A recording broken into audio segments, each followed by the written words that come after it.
Mesdames et messieurs les dirigeants, We have come to Paris nous sommes venus à Paris to show our resolve. pour montrer notre résolution. We offer our condolences to the people Nous of offrons France. nos condoléances au peuple de France à la suite des attaques barbares sur cette merveilleuse ville.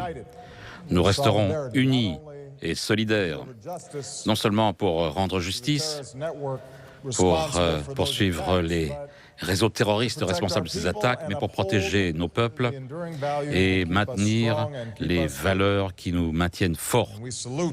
Et nous saluons le peuple de Paris pour insister pour que cette conférence exceptionnelle ait lieu.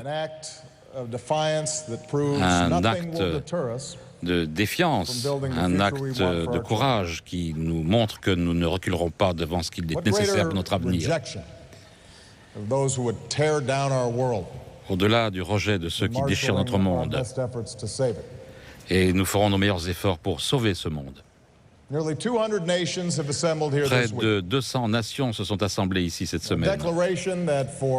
Une déclaration pour que tous les défis auxquels on doit faire face, le grand défi du changement climatique, sera celui qui définira les contours de ce siècle plus qu'aucun autre.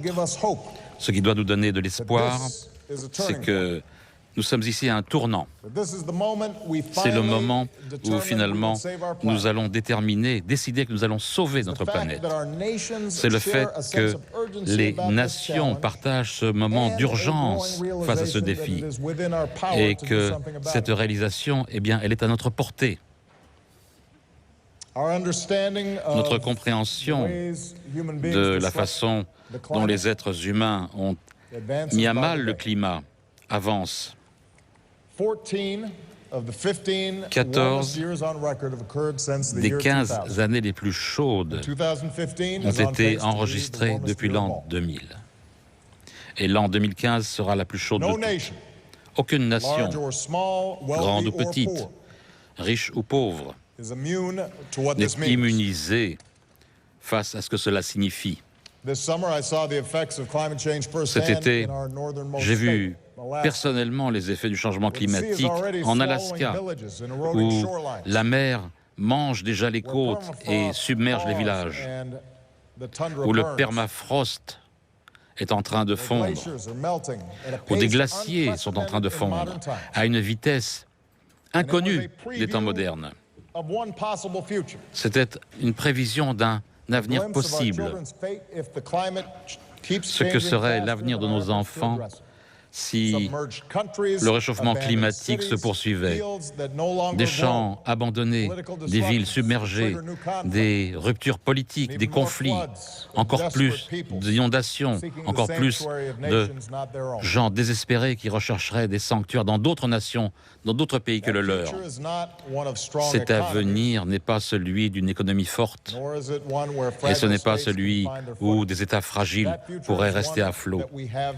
Cet avenir, nous avons le pouvoir de le changer, ici, maintenant.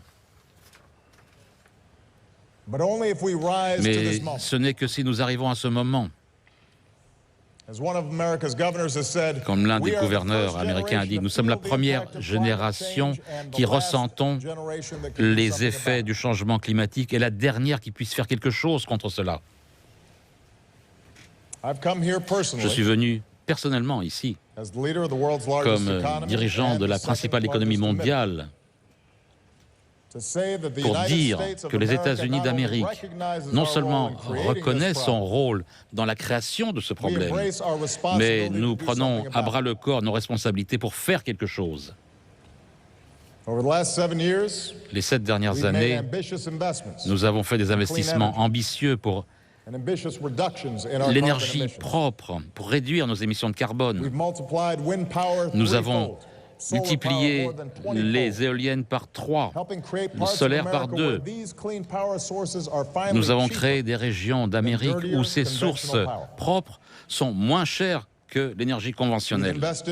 Nous avons investi dans l'efficacité énergétique, dans toutes les manières possibles. Nous avons dit non aux infrastructures qui feraient extraire des énergies fossiles du sol.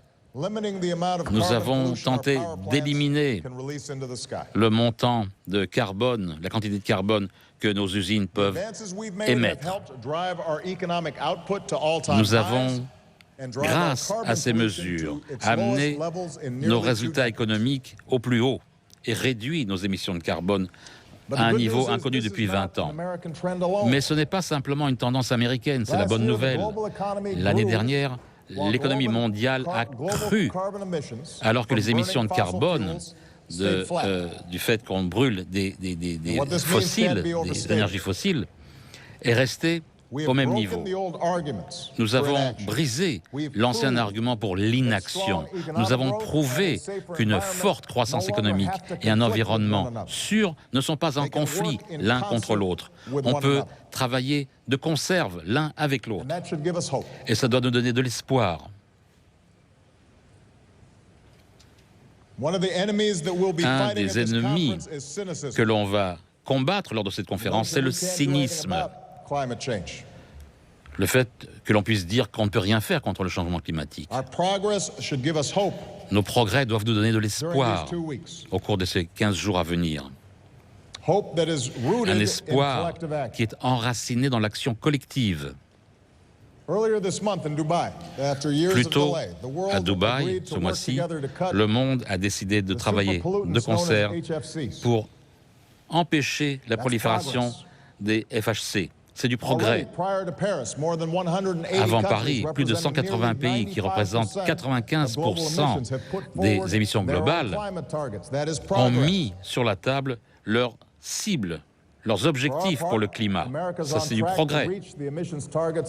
Les États-Unis sont sur le point de réduire leurs émissions de carbone d'ici 2020.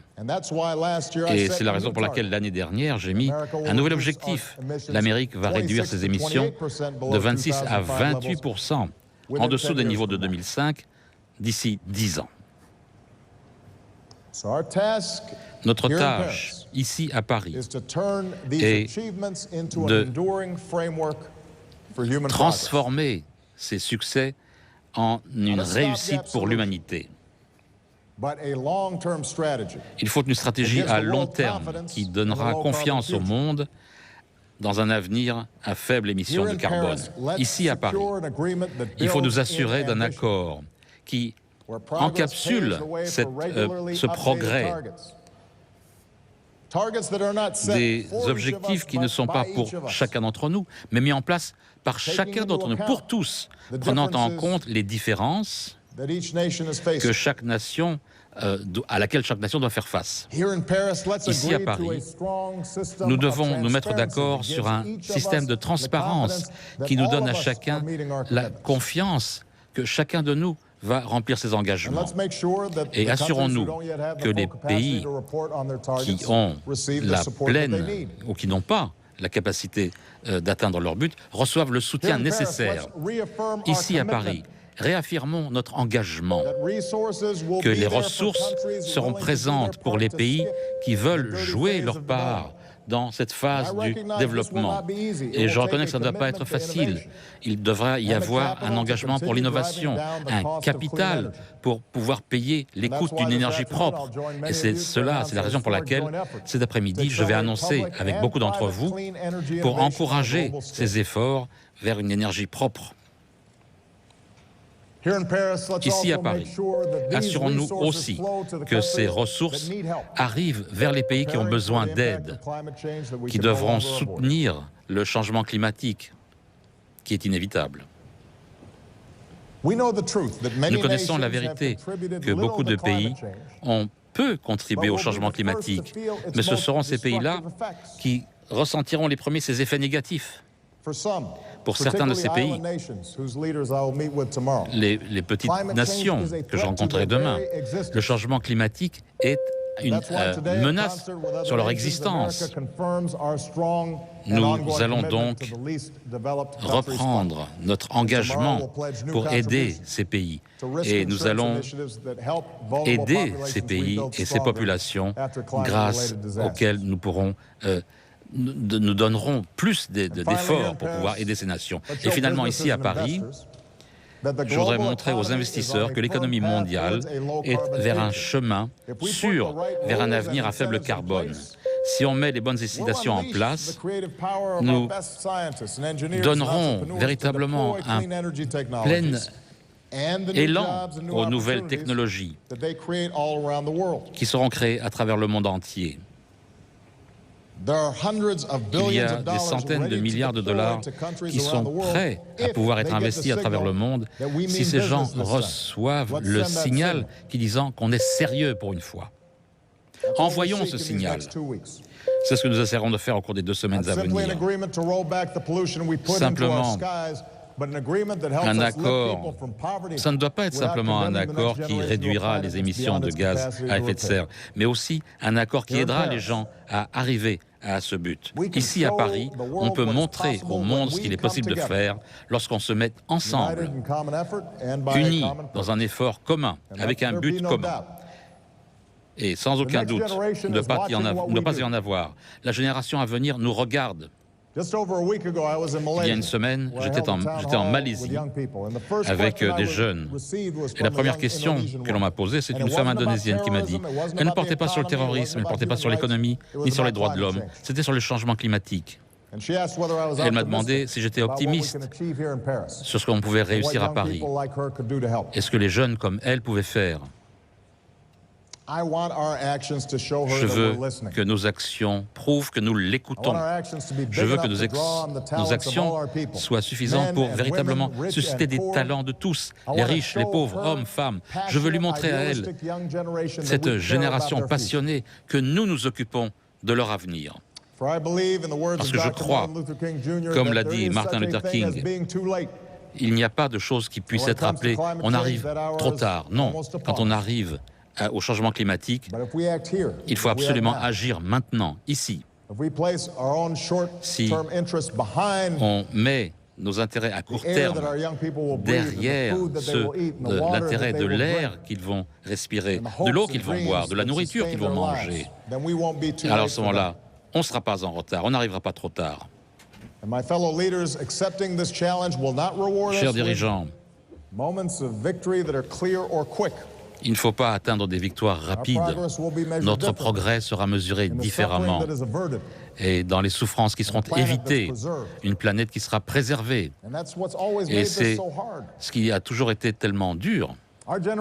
Notre génération ne verra pas l'entière réalisation de ce que nous faisons ici, mais le savoir que la génération de venir sera mieux que nous le sommes aujourd'hui, que peut-on faire de mieux ?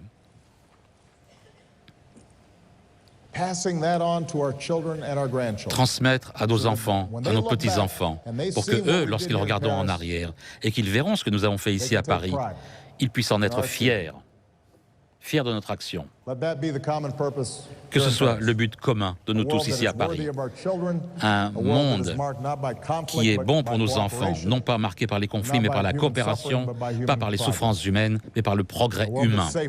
Un monde qui sera plus sûr, plus prospère, plus libre que celui dont nous avons hérité. Au travail. Merci beaucoup.